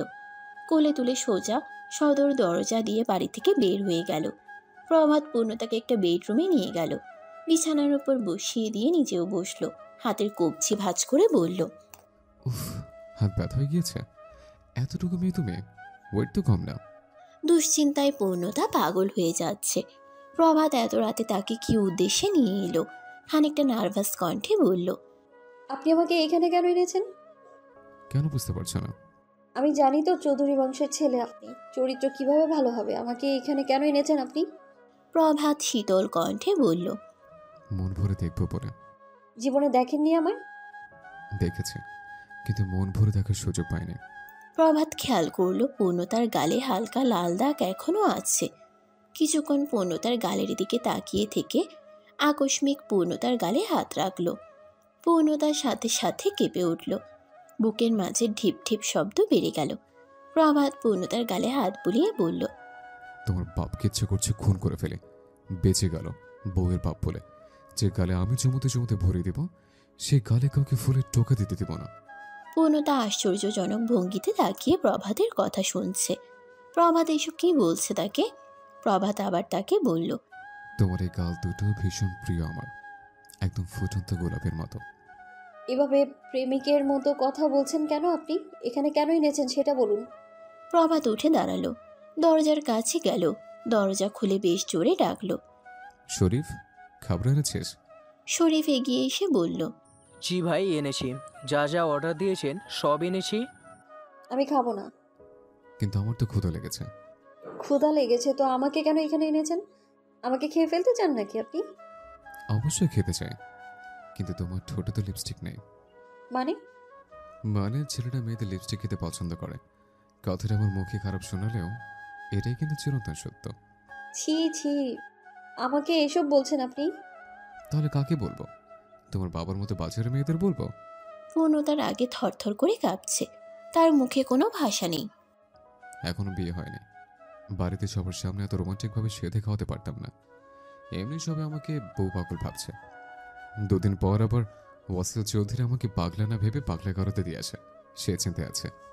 প্রভাত শীতল চোখে পূর্ণতার দিকে দৃষ্টিপাত করে বলল, তোমার হাতে এখন দুইটা অপশন পূর্ণ, হয় এই ক্ষুধার্ত মানুষটাকে খাইয়ে দিবে, নয়তো এই ক্ষুধার্ত মানুষটার হাতে তোমাকে খাবার খেতে হবে। বল কোনটা করবে? চুজ করো, কুইক। আপনার শখ দেখে আমি জাস্ট আশ্চর্য হচ্ছি। মানুষ এমন অদ্ভুত শখ কিভাবে করে? প্রভাত চৌধুরী কোনো শখ অপূর্ণ আছে দেখেছো তুমি? প্রভাত চৌধুরীর শখ মানে তার জেদ। আমার জেদের ভয়াবহতা সম্পর্কে কি নতুন করে ক্লাস নিতে হবে? পূর্ণতা তাচ্ছিল্যের সুরে হাসল, চোখের চাহনিতেও তাচ্ছিল্য, হেসে বলল, খুব প্রাউড ফিল করছেন তাই না নিজের পাওয়ার নিয়ে? পূর্ণতা চৌধুরী আজ আপনার এই শখ আর জিদ অপূর্ণ রাখবে। না আমাকে খাইয়ে দিতে পারবেন, আর না আমার হাতে খেতে পারবেন। দুটোর কোনোটাই আজ খেতে করতে পারবেন না আপনি। চ্যালেঞ্জ করছো? যদি বলেন চ্যালেঞ্জ তাহলে চ্যালেঞ্জ, আর যদি বলেন জেদ তাহলে জেদ। ইন্টারেস্টিং পূর্ণতা, ভেরি ইন্টারেস্টিং। এতদিন কোথায় ছিলে তুমি? প্রভাত চৌধুরী চ্যালেঞ্জিং কাজ করতে খুব পছন্দ করে। তোমার এই চ্যালেঞ্জ আমাকে তোমার প্রতি আরো ইন্টারেস্টেড করে তুলল। আমার তো তোমার মতোই বোঝায়। পূর্ণতা বাঁকা চোখে প্রভাতের দিকে তাকালো। প্রভাত পূর্ণতাকে আরো একটু শক্তভাবে নিজের সাথে আগলে ধরে বলল, তখন অপশন ছিল তোমাকে যে কোনো একটা করতে হবে, আর এখন আমার সিদ্ধান্ত পরিবর্তন হয়েছে, তোমাকে এখন দুটোই করতে হবে। পূর্ণতা অতি বিরক্ত কণ্ঠে বলল, যদি না করি? জাস্ট কিছু না, তোমাকে সারা রাত এই ঘরে আমার সাথে কাটাতে হবে। বিয়ের আগে আমার সাথে এক ঘরে রাত কাটাতে পারবে? কথাটা পূর্ণতার কর্ণকুহরে প্রবেশ করতেই ঘৃণায় তার শরীর গুলিয়ে উঠল। সে জানে প্রভাতের চরিত্র এমনই। প্রভাত চৌধুরী পরিবারের ছেলে, ওর চরিত্র এমন হওয়া অস্বাভাবিক কিছু নয়। চোখে পানি চলে এলো পূর্ণতার। এখনই তার মরে যেতে ইচ্ছা করছে। আগে এক অশান্তি ছিল তার মা বাবাকে নিয়ে, এখন তার মায়ের অশান্তিটা তার জীবনে এসে পড়েছে। অপশন 1 নাকি অপশন 2 বেছে নিতে চাও? যদি 2 বেছে নিতে চাও তাহলে শরীফকে খাবার নিয়ে যেতে বলি। চুমু খেয়ে পেট ভরে নিও। শুনেছে চুম নাকি অমৃতের মতো। যদিও আমি আগে পরে খাইনি, তবে খেতে ইচ্ছে করে। যার তার ঠোঁটের ছোঁয়াতে আর প্রভাত চৌধুরী নিতে পারে না। প্রভাতের কথায় পূর্ণতা চমকে উঠল। কি বলতে চাইছে প্রভাত তাকে? তার জীবনের চরম সর্বনাশ কি আজ এখানেই হয়ে যাবে? পূর্ণতা মনে মনে ভাবল তারই ভুল হয়েছে প্রভাতের সাথে চ্যালেঞ্জ নেওয়ার। পূর্ণতাকে গম্ভীর থাকতে দেখে প্রভাত বলল, বলবো শরীফকে খাবারটা নিয়ে যেতে? পূর্ণতা চাপা কণ্ঠে বলল। এভাবে ধরে রাখলে খাবো কি করে? প্রভাত পূর্ণতাকে ছেড়ে দিয়ে বলল, হাউ সুইট। শুধু শুধু এত জেদ না করে প্রথমে রাজি হলে এত ঝামেলা করা লাগে না। টি টেবিল এগিয়ে আনলো প্রভাত। টেবিলের উপর খাবারগুলো সব প্যাকেট থেকে বের করলো। প্লেটে খাবার তুলে নিয়ে পূর্ণতাকে খাবার খাইয়ে দিচ্ছে। পূর্ণতারও তখন প্রচণ্ড ক্ষুধা। খাবারগুলো সব পূর্ণতার পছন্দের খাবার। পূর্ণতার চোখে পানি টলমল করছে, সে এখান থেকে যেতে চাইছে। কান্না মিশ্রিত কণ্ঠে বলল, এবার আমি খাবো। প্রভাত হেসে বলল, যাও। পূর্ণতা চলে গেলে প্রভাত মনে মনে বলল, আমি জানি আমি তোমার সাথে বাড়াবাড়ি রকম সব করছে। তুমি আজ সারা রাত না খেয়ে থাকতে, ক্ষুধায় কষ্ট পেতে, তাতে কাকিমা পুষ্প সবই কষ্ট পেত। তুমি অনেক জেদি পূর্ণ, আমার চেয়েও বেশি। ভালোভাবে বললে তুমি শুনতে না। সারা রাত না খেয়ে কষ্ট পেতে আমাকে তুমি খারাপ ভাবছো। ভাবো আমার প্রতি বিরক্ত হচ্ছ, হাও, তা তো সমস্যা নেই। পূর্ণতা ফিরে আসার কিছুক্ষণ পরেই প্রভাত শীষ দিতে দিতে বাড়ির ভেতর প্রবেশ করলো। প্রভাত দাঁড়ালো, তার বাবার দিকে তাকালো। ওয়াসেল চৌধুরী বললেন, গেস্ট রুমে পূর্ণটাকে নিয়ে গিয়েছিলে কেন? জানো না ওটা আমাদের বিজনেস পার্টনারদের জন্য বিশেষ ঘর? পূর্ণতা বিশেষ কেউ আমার কাছে। এভাবে মেয়ে মানুষদের পাগল হলে ব্যবসা ধরে রাখতে পারবে না তুমি। প্রভাত তেজি কণ্ঠে বলল, বউ ও ভালোবাসা ব্যবসা ধরে রাখবো, এক নতুন ইতিহাস তৈরি করে দেখাবো। প্রভাত চিন্তা করতে করতে বাসায় ঢুকতেই দেখা হলো পূর্ণতার সাথে। পূর্ণতার পরনে কালো জিন্স, পরনে লাল টপস। প্রভাতকে দেখে থমকে দাঁড়ালো পূর্ণতা। প্রভাত পূর্ণতার আপাত মস্তক দেখে গম্ভীর কণ্ঠে বলল, কোথায় যাচ্ছ? কলেজে। তোমার না কলেজ যাওয়া বন্ধ? কে করেছে বন্ধ? আমি করেছি গতকাল, শোনোনি? না শুনিনি। আমি কেন শুনবো? আপনার জন্য কলেজ বন্ধ করে আমার ভবিষ্যৎ নষ্ট করব না আমি। তোমাকে তো কলেজ যেতে নিষেধ করিনি আমি। প্রভাত চৌধুরীর স্ত্রী হায়ার এডুকেটেড হবে, তবে এই ধরনের আজেবাজে পোশাক পরো না। আমার এইসব পড়তেই ভালো লাগে। প্রভাত পূর্ণতার খানিকটা কাছাকাছি এসে বলল, এমন টাইট জিন্স, ওড়নাবিহীন টপস পরে নগ্নতার পরিচয় দিলে কি সম্মান বাড়বে? এখানে নগ্নতা পেলেন কোথায় আপনি? নগ্নতা ছাড়া কি? বাইরে যাবে, যত ছেলে তোমাকে দেখবে তোমার থেকে খারাপ নজরে তাকিয়ে থাকবে, পেছনে তাকিয়ে দেখবে, ওরা বাজে কমেন্টস করবে। আপনাকে বলেছে কেউ ওরা এসব দেখে কমেন্টস করবে? কারণ আমিও ছেলে, রাস্তায় অশ্লীল পোশাক পরা মেয়ে দেখলে নজরে আসে। বাহ, রাস্তাঘাটে গিয়ে এইভাবে মেয়ে দেখে বেড়ান? তোমাকে যে বোঝাতে পারবো না সেটা আমি জানি। তোমার টোটাল কলেজ যাওয়া বন্ধ। আমার বউ আমি একা ছাড়ছি না। শুনুন, আমি কারোর সাথে ভেগে যাব না, আমি একাও যাচ্ছি না, আমার সাথে সজল ভাই যাচ্ছে। প্রভাত দুই ভ্রু উচ্চালো। নিমিষেই মেজাজ তীক্ষ্ণ হলো, ঝাঁঝালো কণ্ঠে বলল, কি বললে তুমি? সজল ভাই? বেড়ালের কাছে দুধ পাহারা দেওয়ার মতো ননসেন্স আমি না। সজলের আশেপাশে কিন্তু একদম যাবে না, পূর্ণ ভুলেও যাবে না, তাহলে কিন্তু জয়না বান্টির মতো সজল গায়েব হয়ে যাবে। পূর্ণতা সন্দিহান কণ্ঠে বলল, তার মানে কি জয়না বান্টিকে আপনি গায়েব করেছেন? প্রভাত যেন আকাশ থেকে পড়ল, ডানে বামে তাকালো, খানিকটা অবাক হয়ে বলল, জয়না বান্টিকে আমি কেন গায়েব করতে যাবো? কিসব বলছো তুমি? জাস্ট একটু উদাহরণ দিলাম। এবার ঘরে চলো, এসব পোশাক আমি তোমাকে বাইরে যেতে দেব না। আমার এইসব ছাড়া আর কোনো পোশাক নেই প্রভাত ভাই। করুণ কণ্ঠে বলল পূর্ণতা। প্রভাত পূর্ণতার গালে আঙ্গুল দিয়ে স্লাইড করতে করতে বলল, চলো আমার সাথে, আজ তোমাকে এত ড্রেস কিনে দেব, সারা জীবনে ড্রেসের অভাব তোমার হবে না। গাড়িতে উঠো পূর্ণ, আমি অসম থেকে আসছে। পূর্ণতা বাঁকা হেসে বলল, ছেলেদের আবার ওয়াশরুম লাগে নাকি? ওদের জন্য তো রাস্তার একটা কর্নারই যথেষ্ট। পূর্ণতার এই কথা শুনে প্রভাত খুব জোরে হেসে দিল। প্রভাতের হাসি যেন প্লাবিত হচ্ছে চারদিকে। পূর্ণতার এই বাচ্চা সুলভ কথাটাই কী ছিল প্রভাত জানে না, তার প্রচণ্ড হাসি পাচ্ছে। হাসতে হাসতেই বলল, তুমি তো খুব দুষ্ট। পূর্ণতা রুক্ষ কণ্ঠে উত্তর দিল, দুষ্টুর কি করলাম? প্রভাত মাথার পেছনটা চুলকাতে চুলকাতে বলল, ছেলেদের মান ইজ্জতের দিকে এভাবে নজর দাও কেন? পূর্ণতা মুখ বাঁকিয়ে বলল, ওদের আবার মান আছে নাকি যে সম্মান থাকবে? থাকলে কি আর রাস্তার পাশে দাঁড়ায় নাকি? তুমি কিন্তু তোমার সমস্ত কাকা শ্বশুরদের অপমান করছো। পূর্ণতা অবাক কণ্ঠে প্রশ্ন ছুড়ল, সমস্ত কাকা শ্বশুর? এই পৃথিবীর সবাই কি আমার কাকা শ্বশুর হয়? অফকোর্স, এই পৃথিবীর তোমার বর একটাই, বাদ বাকি সবই কাকা শ্বশুর। পূর্ণতা ঝাঁঝালো চোখে তাকালো, চোয়াল শক্ত করে বলল, পৃথিবীর সবাই কি বুড়ো নাকি যে কাকা শ্বশুর ডাকবো? বুড়ো হওয়ার তো দরকার নেই সুইটহার্ট, তোমাকে ভাবি ডাকবে, আপু ডাকবে, আর মিষ্টি মিষ্টি কথা বলবে, তা আমি হতে দেব না। যত মিষ্টি লাগে আমি তোমাকে দিব, অন্য পুরুষের মিষ্টি ভাষা আমি তোমাকে গ্রহণ করতে দিব না। আজ থেকে তুমি সবার জাতীয় ফুপু আম্মা। কেউ যদি আমাকে ফুপি আম্মা ডাকে আমি আপনাকে একদম খেয়ে ফেলবো। সত্যি খেতে চাও? কখন? সময় বলো, আই এম রিয়েলি এক্সাইটেড। পূর্ণতা বুঝতে পারলো প্রভাত অন্য লাইনে চলে যাচ্ছে। এই জন্য প্রভাতকে যে কোনো কথা বলতে গেলে 100 বার ভাবা লাগে, না হলে কথার প্যাচে ফেলে কোথা থেকে কোথায় নিয়ে যায়। পূর্ণতা আগের মেজাজি স্থির থেকে আঙ্গুল উঁচিয়ে বলল, একদম বাজে কথা বলবেন না। প্রভাত পূর্ণতার আঙ্গুল ধরে নেশালো কণ্ঠে বলল, এভাবে লোভ ধরো কেন পূর্ণ? তুমি বোঝো না তুমি কাছে এলে আমি এলোমেলো হয়ে যাই? পূর্ণতা কোনো কথার উত্তর না দিয়ে আঙ্গুল ছাড়ানোর চেষ্টা করল। প্রভাতের ঠোঁটে দুষ্টু হাসি লেগেই আছে। আরও খানিকটা দুষ্টুমি করে পূর্ণতার আঙ্গুল ছেড়ে ঠোঁটে আঙ্গুল ছুঁয়ে বলল, এত সুন্দর ঠোঁটের মালিক আমাকে যতবার খেতে চাইবে ততবার প্রভাত চৌধুরী আত্মসমর্পণ করবে। পূর্ণতার কণ্ঠে রুক্ষতা খানিকটা বেড়ে গেল। রেগে গিয়ে গাড়ির দরজা খুলে গাড়ির ড্রাইভিং সিটের পাশে গিয়ে বসল। প্রভাতও গিয়ে ড্রাইভিং সিটে বসল। পূর্ণতা রুক্ষ কণ্ঠে বলল, আপনার প্রবলেমটা কি? প্রতিটা কথার নেগেটিভ মিনিং কেন করেন আপনি? লেজেন্ড, কিছু বললেই সহজে বুঝে যাও। নাকামি করে বলছি না করো না, এটাই ভালো লাগে। প্রভাত চৌধুরী বল লেজেন্ড না হলে কি আর মানায়? বলেই প্রভাত গাড়ি স্টার্ট দিল। গাড়ি স্টার্ট দিতেই পূর্ণতা বলল, গাড়ি স্টার্ট দিচ্ছেন কেন? সজল ভাই আসছে, উনি আসুক আগে। প্রভাতের চোখমুখ নিমিশে গম্ভীর হয়ে এলো।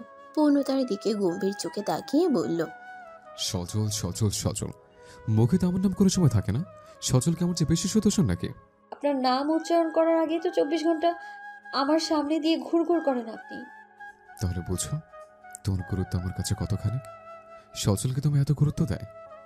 অবশ্যই দেয়, আপনার মতো জোরাজোরি করে না, কারণ এটা ওনার সভ্যতা। এমন সময় সজলকে দেখা গেল গাড়ির লুকিং গ্লাসে। প্রভাত গাড়ি ছেড়ে দিল। পূর্ণতা প্রভাতের হাত ধরে বলল, গাড়ি থামান প্রভাত ভাই, সজল চলে এসেছে। হাত ছড়ো পূর্ণ, অঘটন করবে। আপনি গাড়ি থামান, সজল ভাই চলে এসেছে। আর একবার সজলের নাম নিলে সত্যি অঘটন ঘটে যাবে। গাড়িটা সোজা সজলের উপর উঠিয়ে দেব। পূর্ণতা হাত সরালো, রাগে অন্যদিকে তাকালো। প্রভাতের দ্বারা অসম্ভব তো কিছুই নেই। দেখা গেল সত্যি সত্যি সজলের উপর দিয়ে গাড়ি চালিয়ে দুর্ঘটনা বলে চালিয়ে দিল। প্রভাতের দ্বারা অসম্ভব তো কিছুই নেই। এমন সময় পূর্ণতার ফোন বেজে উঠল। সজল ফোন দিয়েছে। পূর্ণতা রিসিভ করতে যাবে, ঠিক তখনই প্রভাত পূর্ণতার হাত থেকে ফোন নিয়ে নিল। কলটা কেটে ফোন নিজের পকেটে ভরে গাড়ির গতি বাড়ালো। গাড়ি থেকে নেমে বেশ ভাবের সাথে হাঁটছে পূর্ণতা। তার পিছনে পিছনে হাঁটছে প্রভাত। দেখে মনে হচ্ছে যেন রাজরানীর সাথে সুদর্শন একজন বডিগার্ড। প্রভাত রাস্তায় বেরোলে চারদিকের মানুষের ভিড় জমে। আজও তাই। স্থানীয় দলীয় লোকজন খবর পেয়ে এগিয়ে এলো প্রভাতকে আপ্যায়ন করার জন্য। কেউ কেউ ছুটে আসছে ছবি তোলার জন্য। মানুষজন গোল করে ঘিরে ধরল প্রভাত আর পূর্ণতাকে। অন্য দিনের তুলনায় আজ মানুষের ভিড় বেশি, কেননা প্রভাত চৌধুরীর সাথে আজ একটা সুন্দরী মেয়েও আছে। নিঃসন্দেহে এই মেয়ে প্রভাত চৌধুরীর গার্লফ্রেন্ড হবে। পূর্ণতা বিরক্ত হচ্ছে, ভীষণ বিরক্ত হচ্ছে। মানুষের এত তাড়ানো স্বভাব তার পছন্দ নয়। এরই মাঝে একটা মেয়ে এসে প্রভাতের কাঁধে হাত রেখে বলল। প্রভাত পূর্ণতার কানের কাছে গিয়ে ফিসফিস করে বলল, আমি কি পারমিশন দিব? পূর্ণতা বিড়বিড় করে বলল, আমি কিভাবে বলবো? ঘাড়ে হাত দিয়ে ছবি তুলবেন নাকি কোলে নিয়ে ছবি তুলবেন? তোমার জিনিস, তুমি যা বলবো তাই হবে। আমার জিনিস? হ্যাঁ, আমি এখন আর আমার নেই। তোমার ব্যক্তিগত সম্পত্তি হয়ে গিয়েছে। আমার একদম বিরক্ত লাগছে, মানুষজন সরান। প্রভাত মেয়েটির দিকে তাকিয়ে একটু কঠিন কণ্ঠে বলল, হাত সরান আপু, এত ঘনিষ্ঠতা আমার পছন্দ নয়। এভাবে হুট করে পারমিশন ছাড়া কারো গায়ে হাত দেওয়া ঠিক নয়। মেয়েটি হাত সরিয়ে নির্লজ্জের মতো তাও ছবি তুলল। কিছু ছেলে পূর্ণতাকে ভাবি ডেকে সালাম দিতে দিতে ফেনা তুলে ফেলছে। বিরক্ত হলেও পূর্ণতা ভদ্রতা রক্ষার্থে উত্তর দিচ্ছে। সবাইকে ভাবি রাখতে দেখে প্রভাত সবার উদ্দেশ্যে বলল, আমি একটা ঘোষণা দিতে চাই। আজকের পর থেকে আমার পাশে থাকে মেয়েটিকে রাস্তাঘাটে যেখানে দেখবো কেউ ভাবি ডাকবে না। আমি তোমাদের ভাই, কিন্তু আমার বউ তোমাদের ফুপু আম্মা। জাস্ট ফুপু বলবো না কেউ। ফুপুর সাথে আম্মা ডাকবা, একসাথে ফুপু আম্মা। একটা মানুষ কত বড় মাপের অশুভ হলে নিজেকে ভাইয়া আর তার চেয়ে বড় বয়সে ছোট একটা মেয়েকে ফুপু আম্মা বলে পরিচয় করাতে পারে? দুজনে শপিং মলে প্রবেশ করলো। পূর্ণতা নিজের ইচ্ছা মতো শাড়ি আর থ্রি পিস নিল। কতগুলো নিল তার হিসাব করেনি। প্রভাত কার্ড দিয়ে টাকা পরিশোধ করে দিল। দোকান থেকে বের হওয়ার সময় পূর্ণতা প্রভাতকে বলল, ব্যাগগুলো নিন, নিয়ে গাড়িতে চলুন। একটা ব্যাগও আমি ধরতে পারবো না। প্রভাত বলল, ওকে, ঠিক আছে। আমার জন্য কিছু কিনতে হবে, কেন নেই? কিনুন। প্রভাতের পরনে কালো একটা হাতা লম্বা ব্র্যান্ডের খিচ্চি, কালো জিন্স, গেঞ্জির হাতা গোটানো। সে বেশিরভাগ সময় জিন্স আর হাতা লম্বা ব্র্যান্ডের গেঞ্জি পরে থাকে। এতেই তাকে মারাত্মক সুদর্শন লাগে। প্রভাত পূর্ণতার দিকে তাকিয়ে বলল, তুমি কি একটু চয়েস করে দিবে? পূর্ণতার কি মনে হলো সে উঠে দাঁড়ালো। উঠে দাঁড়াতেই প্রভাত বলল, ভাই, ব্র্যান্ডের ভালো আন্ডারওয়্যার দেন। কথাটা পূর্ণতার কর্ণকুহরে যেতেই তার চোখ বড় বড় হলো। মুহূর্তের মাঝে এত মেজাজ খারাপ হলো, এক সেকেন্ডও অপেক্ষা না করে রুমের বাইরে গিয়ে দাঁড়ালো। পূর্ণতাকে বাইরে আসতে দেখে প্রভাতও বাইরে আসলো। পূর্ণতাকে বলল, কি হলো, চলে এলে যে? পূর্ণতা দাঁত কিরমির করে বলল, না মানে আমি বুঝতে পারছি না আপনার সমস্যাটা কোথায়। আপনার এক্ষুনি কেন আমার সামনে এসব ছোট ছোট প্যান্ট কিনতে হবে? লজ্জা কি একেবারে ধুয়ে গিয়েছে আপনার? প্রভাত জিভ দিয়ে ঠোঁট ভিজিয়ে দুষ্টু হেসে বলল, লজ্জা? কি আশ্চর্য কথা বলো, আমার লজ্জা থাকবে কেন? ঠিকই বলেছেন, আপনি একেবারেই নির্লজ্জ। যার লজ্জা নেই তার চেয়ে সুখী মানুষ এই দুনিয়াতে তো আর একটাও নেই। প্রভাত পূর্ণতার কাঁধে হাত রাখলো, কানে ঠোঁট মিশিয়ে ফিসফিস করে বলল, পুরুষ মানুষের লজ্জা না থাকার কারণেই ওরা সুখী। লজ্জা থাকলে কি আর বউয়ের আদর আদায় করে নেওয়া যায়? বউয়ের আদর ভালোবাসা ছাড়া পুরুষের সুখ আছে কোথাও? তখন সন্ধ্যা ঘুরে গিয়েছে। পূর্ণতা একটা লাল রঙের থ্রি পিস পরে মাত্র শাওয়ার নিয়ে বের হয়ে বারান্দায় এসে দাঁড়িয়েছে। থ্রি পিসটা আজই প্রভাত কিনে দিয়েছে। প্রভাতও বাইরে যাবে বলে মাত্রই রুম থেকে বের হয়েছে। রুম থেকে বের হয়ে বারান্দায় লাল রঙের পোশাকে পূর্ণতাকে দেখে মুগ্ধতায় ছেয়ে গেল তার দু চোখ। সন্ধ্যার ক্ষীণ আলোয় চকচক করছে পূর্ণতার চোখ মুখ। ভেজা চুলে বেশ স্নিগ্ধ দেখাচ্ছে। প্রভাতের ঠোঁটের কোণে ঠোঁট পাকা করা মুগ্ধ একটা হাসি। প্রভাত লাল গেঞ্জি আর কালো জিন্স পরেছে, ক্রমশ পূর্ণতার দিকে এগিয়ে আসছে। তখনই সজল কোথা থেকে এসে পূর্ণতার একদম গা ঘেঁষে দাঁড়ালো। প্রভাতের পা দুটো থেমে গেল। আগ্নেয়গিরির ন্যায় জ্বলে উঠল তার দু চোখ। প্রভাতের চোখের দৃষ্টি কেমন আগ্নেয়গিরির ন্যায় দেখা যাচ্ছে। চোখ দুটো যেন এক্ষুনি ভেতর থেকে বাহিরে বের হয়ে আসবে। রাগে চোয়াল শক্ত করে দাঁড়িয়ে আছে, হাত এমনভাবে মুষ্টিবদ্ধ করে রেখেছে নখ বসে গিয়েছে তালুতে। পূর্ণ দৃষ্টি আরোপ করে তাকিয়ে আছে সজল এবং পূর্ণতার দিকে। এক পা দু পা করে এগিয়ে যাচ্ছে ওদের দিকে। সজলের হাতের সাথে পূর্ণতার হাতের স্পর্শ লেগে আছে। সজলের চোখে মুখে মুগ্ধতা। পূর্ণতার দিকে তাকিয়ে বলল, পূর্ণতা, আজ আমার কেমন ঈদের লাগছে জানো? কেন সজল ভাই? এই যে বহুদিন পর ঈদের চাঁদ উঠেছে আমার আকাশে। সজলের কথায় পূর্ণতা কিছুটা অবাক চোখে সজলের দিকে তাকিয়ে বলল, আপনার আকাশে ঈদের চাঁদ উঠলে তো আমাদের আকাশেও উঠবে সজল ভাই। আমাদের আকাশে তো অমাবস্যার চাঁদ। আমার একান্ত ব্যক্তিগত আকাশ হলে আমার হৃদয়। এই আকাশের একটাই চাঁদ হলে তুমি। আমার আকাশের সব মেঘ তোমার আগমনে কেটে গিয়েছে। আমার আগমনে? আমার কাছে এটা আগমনই। দীর্ঘদিন পর তোমাকে দেখার লাইসেন্স পেয়েছি। গত 1 বছর কত ছটফট করেছি তোমাকে দেখার জন্য, কিছুই দেখতে পারিনি। তা এখন কিভাবে লাইসেন্স পেলেন? এই যে মামা নিষেধ করেছিল যেন এ বাড়িতে না আসি, অথচ মামাই আবার এ বাড়িতে থেকে যেতে বললো অনেকদিন যেন থেকে যাই। পূর্ণতা খানিকটা অবাক হলো। তার চাচার হঠাৎ পরিবর্তন গেল। কোথায় হারিয়ে গেলে? বেশ সাহিত্যিক হয়ে গিয়েছেন দেখছি। তুমি সামনে এলে তো ভেতর থেকে সব এলোমেলো কথা বের হয়ে যায়। এটাকে তুমি সাহিত্য বললেও বলতে পারো। এসব আমাকে বলে কি রিহার্সেল করছেন?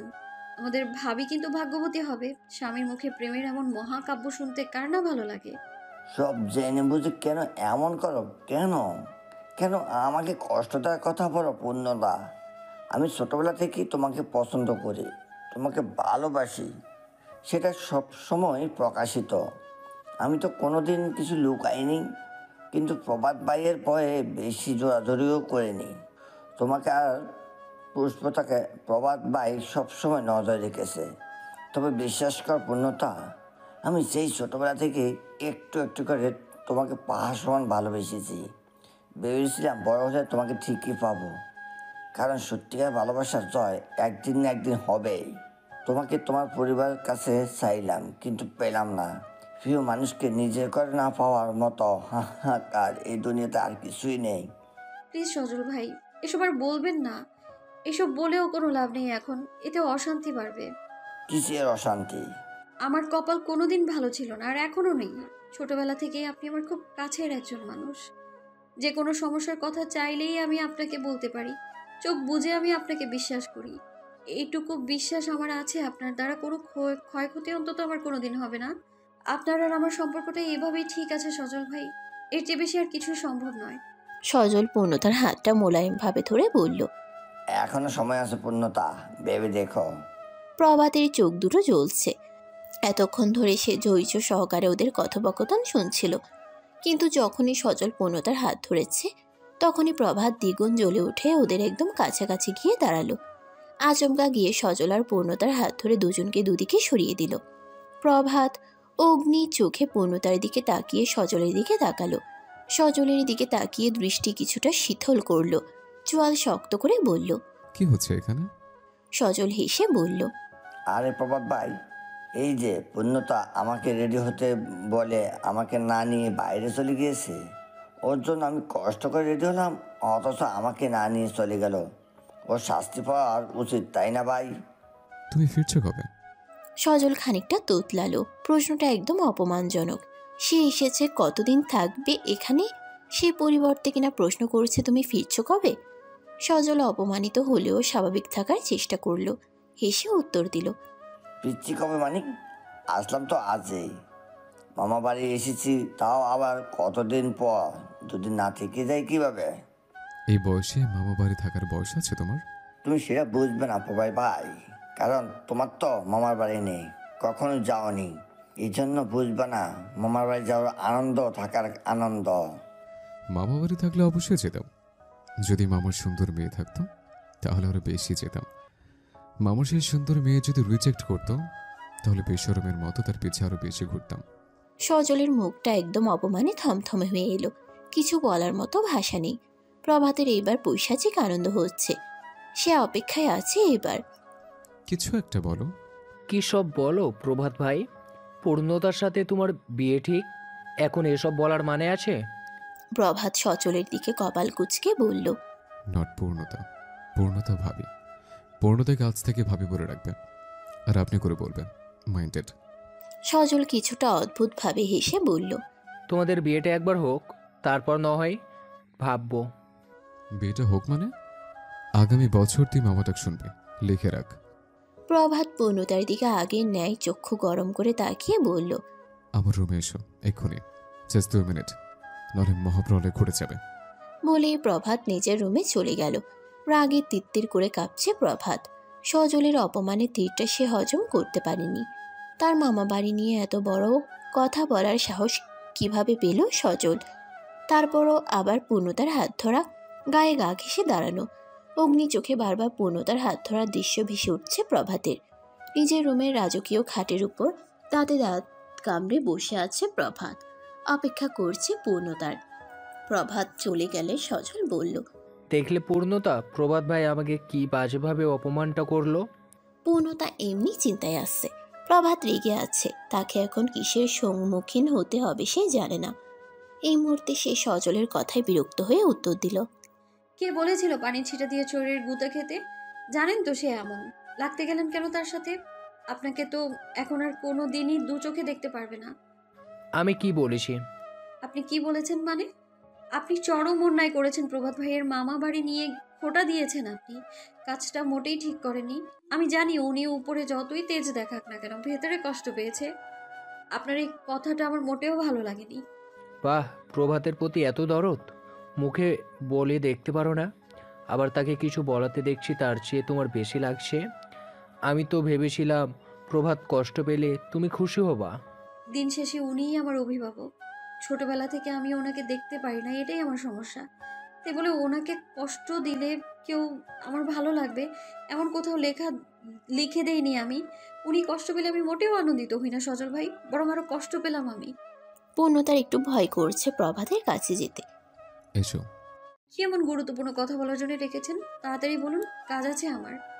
রাগে প্রভাতের চোখ দুটো বড় বড় হয়ে গিয়েছে। চোখ দিয়ে যেন অগ্নি ঝরছে। পূর্ণতার কথা কর্ণকুহরে প্রবেশ করতেই চোয়াল আরও শক্ত হয়ে উঠে দাঁড়ালো।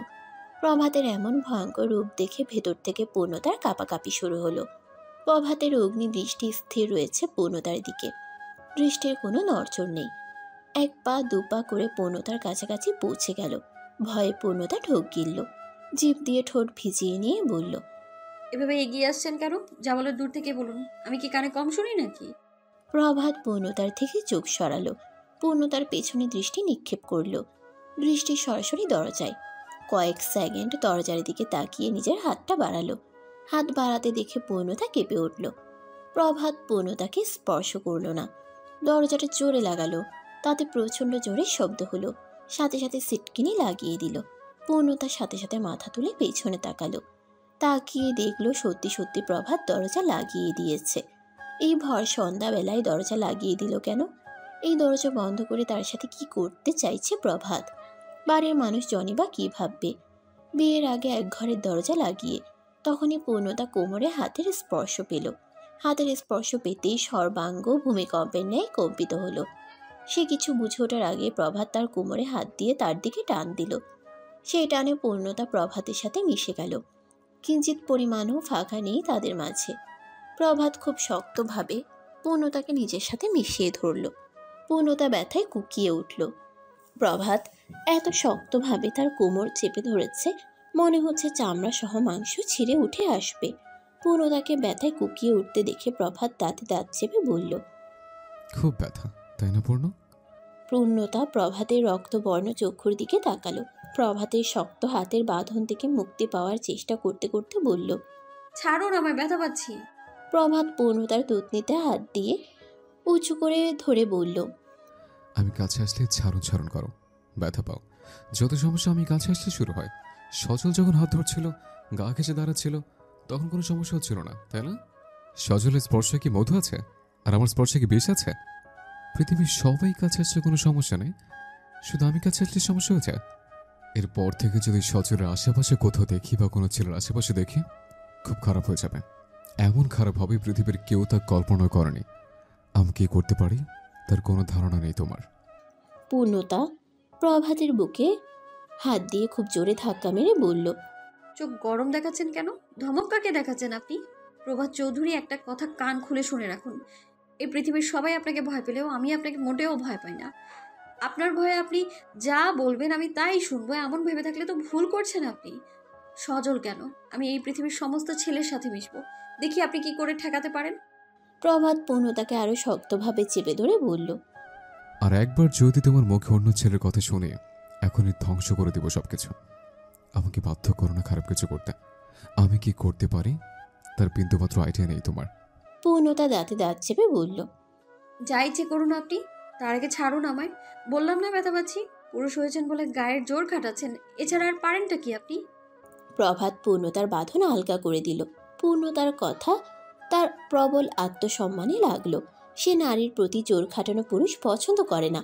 পূর্ণতার মুখের অদলে তাকিয়ে ভারী কণ্ঠে বলল, সামান্য একটা ব্যথা সহ্য করতে পারছো না, তার শরীরের ব্যথা। আর আমাকে দেখো, বুকের এইখানটায় ব্যথা পাচ্ছি প্রতিনিয়ত। হৃদয়ের মাঝে অদ্ভুত এক যন্ত্রণা হয়। জানো তো, হৃদয় খুব নরম, ব্যথা সহ্য করতে পারে না।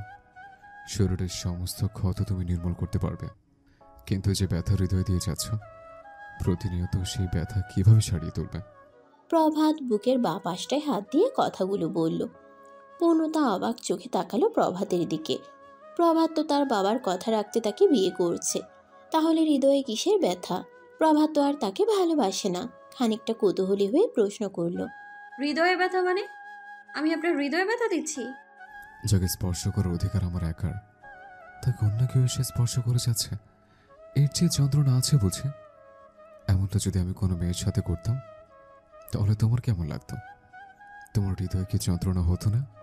প্রভাতের কথার আগাগোড়া কিছুই বোঝার চেষ্টা করলো না পূর্ণতা। প্রভাতের কথার উত্তর দিল, কিছুই লাগতো না, আমি বরং খুশি হতাম। আমিও এটাই চাইতাম, আপনি অন্য কোনো মেয়ের কাছে চলে যান। এখনো চাই আপনি অন্য কোথাও চলে যান। প্রভাত পূর্ণতার মাঝে জেলাসি দেখতে চেয়েছিল। প্রভাতের মুখে অন্য মেয়ের কথা শুনে রিয়্যাক্ট করবে এমন কিছু আশা করেছিল। এসব কিছুই না পেয়ে আরো বেশি রেগে গেল। প্রভাতের ইচ্ছা হচ্ছে সব ভেঙে চুরে ফেলতে। রাগে দপদপ করে চলছে তার শরীর। চোয়াল শক্ত করে বলল, একদিন তুমি অন্য মেয়ের দিকে তাকানো নিয়ে আগুন চোখে তাকাবে আমার দিকে। আমার চেয়ে বেশি জ্বলবে তুমি, জ্বলে পড়ে ছারখার হয়ে যাবে। আপনার জন্য আমি জ্বলবো? কি অদ্ভুত স্বপ্ন আপনার।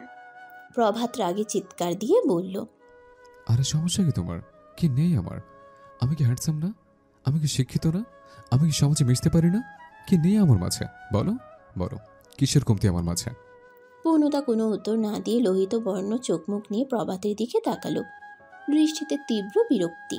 প্রভাত পূর্ণতার চোখমুখের এমন অবস্থা দেখে পূর্ণতার আপাত মস্তক খুব ভালোভাবে তাকিয়ে দেখে বলল, যে আগ্নেয়গিরির ন্যায় ক্রোধান্বিত আখি জগলে আমার পানে চাও, সে একই আখি জগলে একদিন লজ্জারা গুটিসুটি মেরে জড়ো হবে। লজ্জা রাঙা শীতল চোখের দৃষ্টি মেলবে আমার পানে চেয়ে। পূর্ণতা এবার তাচ্ছিল স্বরে বলল, কোনোদিন আপনার এই স্বপ্নটা পূর্ণ হবে না। আমি কোনো দিনও আমার চোখের দৃষ্টি আপনার জন্য শীতল করব না। আমার চোখে আপনার জন্য সারা জীবন ঘৃণা ছাড়া কোনোদিনও কিছু আসবে না। প্রভাতের দৃষ্টি আরো ভয়াবহ হলো। দাঁতে দাঁত চেপে দাঁড়িয়ে আছে, মাথা কাজ করছে না। কি করবে কিছুই টের পাচ্ছে না। চারদিকে চোখ বোলালো। বিছানার সামনে থাকা সেন্টার টেবিল মাথার উপর তুলে আছাড় মারল। সেন্টার টেবিলের কাজ ভেঙে টুকরো টুকরো হয়ে গেল। প্রভাত কেমন উন্মাদের মতো আচরণ করছে। রুমের সমস্ত আসবাবপত্র হাত দিয়ে ধাক্কা দিয়ে ফেলে দিল। ড্রেসিং টেবিলে খুব জোরে লাথি মারায় গ্লাসে খানিকটা পা কেটে গেল। পূর্ণতা ভয়ে দুই হাত কানে দিয়ে চেপে রেখেছে। প্রভাত আজ এত পাগলামি করছে কেন? সে তো এমন করে না কখনো। ভয়ে থরথর করে কাঁপছে রুমে দাঁড়িয়ে। চোখ খুলে দেখলো প্রভাতের পা কেটে রক্ত বের হচ্ছে, রক্তে ভেসে যাচ্ছে তার পা, অথচ সেদিকে খেয়াল নেই প্রভাতের। প্রভাত উন্মাদের মতো সব ছোড়াছুড়ি করছে আর বলছে, আজ সব শেষ করে দেব। পূর্ণতা ভয়ে কেঁদে দিয়ে বলল, প্রভাত ভাই, আপনার পা কেটে গিয়েছে। প্রভাতের সেদিকে কোনো খেয়াল নেই, উন্মাদের মতো ভাঙাচোরা করে যাচ্ছে সবকিছু। ঘরের বাইরে জড়ো হয়েছে বাড়ির সবাই, দরজা ধাক্কাধাক্কি করছে। মেরি প্রভাতকে জড়িয়ে ধরে বলল, প্রভাত থামো এবার, এসব কি শুরু করছো? পুষ্প বলল, আম্মু, ভাইয়ার পা কেটে গিয়েছে, রক্ত। মেরি প্রভাতের পায়ের দিকে তাকিয়ে চমকালো। রক্তে ভেসে যাচ্ছে তার পা, ফ্লোর জুড়ে রক্তের ছড়াছড়ি। মেরি প্রভাতের পায়ের দিকে তাকিয়ে বলল, শান্ত হও, পায়ে ব্যান্ডেজ দিতে হবে তোমার। প্রভাত মেরির দিকে তাকিয়ে বলল, পূর্ণতাকে বলে দাও আম্মু যেন বারবারই না করে, বিয়ে আমাকেই করতে হবে। বলেই শাসা করে রুম থেকে বেরিয়ে গেল। কি করেছো রুমের? পূর্ণমা তোমাকে কিছু বলেনি তো? পূর্ণতা কাঁদো কাঁদো কণ্ঠে বলল, না কাকিমণি।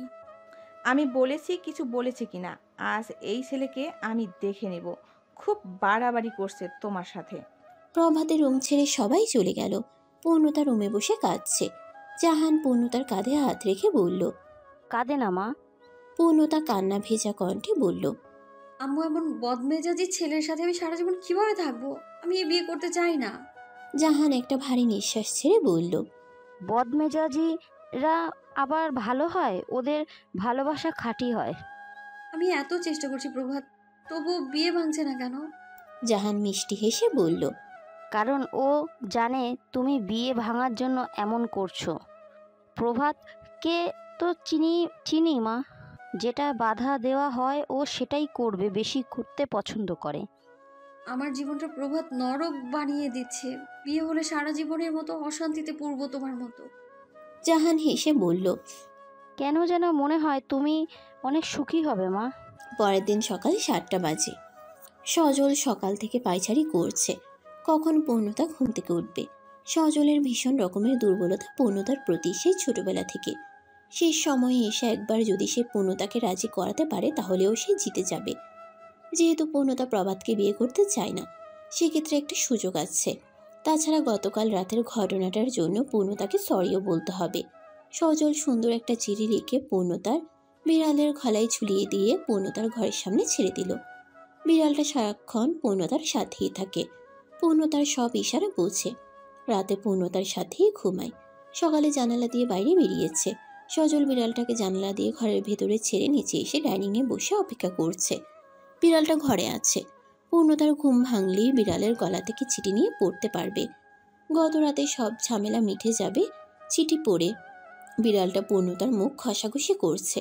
পূর্ণতা ঘুমের ঘোরে বিড়ালকে তাড়া দিল। বিড়ালটা জানালা দিয়ে বের হয়ে বারান্দায় এসে দাঁড়ালো। জমেলার চোখে বিড়ালটা পড়তেই জমেলা তাড়া দিয়ে বলল, এমনি কোথায় কি জন্তু মরেছে তার ঠিক নেই, এইদিকে আবার এই আপদ। জমেলা দাঁত কিরমির করে বিড়ালটা তাড়া দিল। বিড়ালটা তাড়া খেয়ে গেস্ট হাউসের দিকে গেল। গেস্ট হাউসের জানালা দিয়ে ভিতরে প্রবেশ করলো। যে রুমে প্রভাত শুয়ে আছে সেই রুমেই প্রবেশ করলো। প্রভাত খালি গায়ে শুয়ে আছে। প্রভাতের ফর্সা উন্মুক্ত পিঠকে বিড়ালটার আরামদায়ক বিছানা মনে হলো কিনা কে জানে, পিঠের উপর গিয়ে শুয়ে পড়ল। বিড়াল তাড়ালেও পূর্ণতা আর ঘুমাতে পারেনি। পুষ্প কোলবালিশ জড়িয়ে ধরে ঘুমোচ্ছে। পূর্ণতা বিছানা ছেড়ে ফ্রেশ হয়ে নিচে নামলো। পূর্ণতাকে দেখেই পাশে সোফায় বসল। সজল মোলায়েম কণ্ঠে বলল, রেগে আসো পূর্ণটা? পূর্ণতা শান্ত কণ্ঠে বলল, না সজল ভাই। তাহলে মন খারাপ গতকালের ঘটনার জন্য? আসলে আমি দুঃখিত পূর্ণতা। না সজল ভাই, আপনি কেন দুঃখ প্রকাশ করছেন? আমার ভাগ্যটাই তো ভালো না। আমি তো তোমার ক্লোজ ফ্রেন্ডের মতো, সেই ছোটবেলা থেকে সব সময় তোমার পাশে থেকেছি, সব সময় তোমার পাশেই আসি। আমি জানি সজল ভাই, এই পৃথিবীতে আপনি একমাত্র আমার কাছের কেউ, কিন্তু এই মুহূর্তে আমার কাছের হয়েও কিছুই করতে পারবেন না আপনি। আমার জন্য আপনি প্রভাতের সাথে অশান্তি করুন, এটা আমি চাই না। দেখলেন তো গতকাল রাতে কি করলো? দেখলাম তো তোমার ওপর টর্চার করলো। আমাকে কিছুই বলেনি, সে নিজের ক্ষতি করেছে। জানি না পায়ের কি অবস্থা হয়েছে, নিশ্চয়ই আমার উপর রাগ করে মদ খেয়েছে। তুমি তোমাকে কেন তাই ভাবছো? প্রভাত মদ খায়, এটা ওর অভ্যাস। ওর পা কেটেছে ওর সাইকোগিরির জন্য। আমি আমাকেই দায়ী ভাবছি। সজল মনে মনে ভাবছে। পূর্ণতা কি চিঠিটা পড়েনি? এমন সময় পূর্ণতার বিড়াল এসে পূর্ণতার কোলের উপর এসে বসলো। গলায় একটা চিঠি ঝুলানো। সজল চিঠিটা দেখে চোখ বড় বড় করে তাকালো। তার মানে চিঠি এখনো পড়েনি। তার সামনে তার চিঠি পড়বে, এর চেয়ে লজ্জাজনক ঘটনা আর নেই। সজল উঠে দাঁড়িয়ে বলল, পূর্ণতা, তুমি থাকো, আমি আসছি একটু। আসসালামু আলাইকুম সর্তের ভাবি। প্রথমেই আমার সালাম নেবেন। আমার সালাম আপনার পায়ে। জানি এমন সম্মানসূচক ভাষায় চিঠি পেয়ে কিছুটা অবাক হবেন। অবাক হওয়ারই কথা, কারণ এই প্রথমবার আমি আপনার সাথে এভাবে কথা বলছি। বিশ্বাস করুন ভাবি, আমি গত রাত থেকে ভীষণভাবে উপলব্ধি করেছি যে প্রভাত ভাই আমার বড় ভাই। আমার বড় ভাই যাকে বিয়ে করতে চলেছে সে আমার বড় ভাবে। বড় ভাইয়ের বউ অনেক সম্মানের পাত্রী হয়। আমার একদম উচিত নয় আপনার দিকে অন্য কোনো নজর দেওয়া। নিজেকে অনেক বড় অপরাধী আর পাপী মনে হচ্ছে। আজ থেকে আমি আপনার দেবর, আপন দেবর। আগে পরে যা ঘটেছে সেই বিষয়ে আমি ক্ষমা প্রার্থী। অতীতের সব আমি আজ মন থেকে মুছে দিয়েছি। আমি ওয়াদা করছি আর কোনো দিন কুদৃষ্টি দিব না আপনার দিকে ভাবি। আর কোনো দিন যদি আপনাকে প্রেম ভালোবাসা বিষয়ে কিছু বলে, আপনার জুতা আমার মুখে মারবেন। প্রয়োজনে প্রভাত ভাইয়ের জুতাও আমার মুখে মারবেন। জুতা মেরে আমাকে উলঙ্গ করে গায়ে কালি মাখিয়ে ছেড়ে দিবেন ভাবি। আমার চিঠিটা পেয়ে আপনি খুশি কিনা তা জানলে আমি ধন্য হব। আশা করি আমাকে উত্তরটা জানাবেন ভাবি। এটি আপনার দেবর সজল।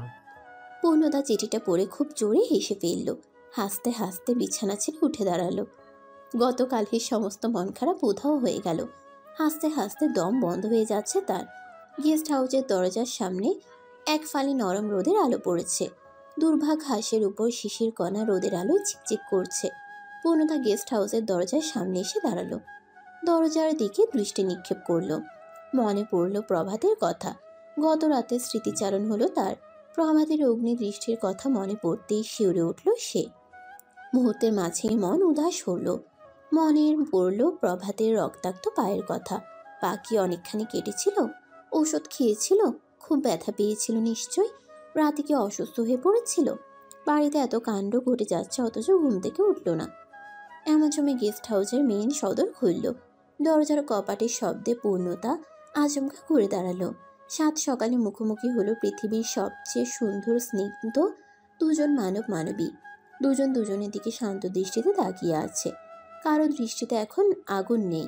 পূর্ণতা প্রভাতের পায়ের দিকে চোখ রাখলো। পায়ে ব্যান্ডেজ করা। পূর্ণতা প্রভাতের পা থেকে মাথা পর্যন্ত চোখ বোলালো। আগাগোড়া তাকিয়ে লজ্জায় চোখ সরালো পূর্ণতা। প্রভাতের ফর্সা শরীরে কালো পশমের আবরণে অধিক সুন্দর দেখাচ্ছে। খালি গায়ে পরনে কালো একটা শর্ট প্যান্ট শুধু।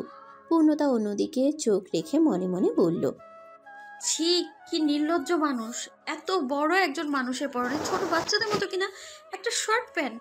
ওনার কি এক বিন্দু লজ্জা নেই? বাড়ি ভর্তি মানুষের সামনে কি এখন অর্ধনগ্ন অবস্থায় বেরিয়ে আসবে নাকি? এই অবস্থায় এসে এখন আবার আমার হাত ধরে টেনে অশুভর মতো দুনিয়ার খারাপ খারাপ কথা বলবে? ভাবতে ভাবতেই পূর্ণতার বিড়াল এদিকে এগিয়ে এলো। পূর্ণতা বিড়ালকে দেখেই হেসে দিয়ে ডাকলো, আমার কাঠগোলাপ। পূর্ণতাকে অবাক করে দিয়ে বিড়াল কাঠগোলাপ পূর্ণতার কাছ দিয়ে সোজা প্রভাতের দিকে এগিয়ে গেল। গিয়ে প্রভাতের পা ঘেঁষছে। প্রভাত কাঠগোলাপকে কোলে তুলে নিল। কোলে নিয়ে আদর করছে। পূর্ণতা অবাক হয়ে কাঠগোলাপের দিকে তাকালো। মনে মনে বলল, ঘরের শত্রু বিভীষণ, আমার বিড়াল হয়ে তুই কিনা এই প্রভাতের কাছে চলে গেলি। বুঝেছি তুই মেয়ে আর প্রভাত ছেলে বলে প্রভাতের সাথে ভাব তোর। হ্যাঁ, প্রভাত একবারও পূর্ণতার দিকে তাকালো না। সে কাঠগোলাপকে কোলে নিয়ে তার মাথায় হাত বুলিয়ে দিচ্ছে। নিঃসন্দেহে প্রভাত একজন সুদর্শন পুরুষ, লম্বা। এই সময়ে জিন্স আর গেঞ্জি পরিহিত একটা মেয়ে এসেই প্রভাতকে দেখে বিস্মিত হলো। খুব জোরে চিৎকার দিয়ে বলল, oh no Prabhat, you are looking so hot. Purnata মেয়েটার দিকে তাকালো। মেয়েটাকে সে চিনে। মেয়েটার নাম অজান্তা, প্রভাতের বেস্ট ফ্রেন্ড। অজান্তা প্রভাতের কাছে গিয়ে প্রভাতকে জড়িয়ে ধরে বলল, কেমন আছিস তুই? প্রভাত আস্তে করে অজান্তাকে সরিয়ে দিয়ে বলল, হঠাৎ তুই না বলে? অজান্তা প্রভাতের হাত টেনে ধরল। প্রভাত দাঁড়ালো। দাঁড়িয়ে বলল, কিছু বলবি? হুম। হাত না ধরু তো বলা যায়। অজান্তা হাত ছেড়ে দিল। মলিন মুখে বলল, কি হয়েছে প্রভাত? এতদিনের পরিচয়, কোনোদিন তো তোকে এমন গম্ভীর আর চুপচাপ দেখিনি। একাই সব মাতিয়ে রাখা ছেলেটা এমন চুপচাপ কেন? কিছু হয়নি, তোর এমনি এমন মনে হচ্ছে।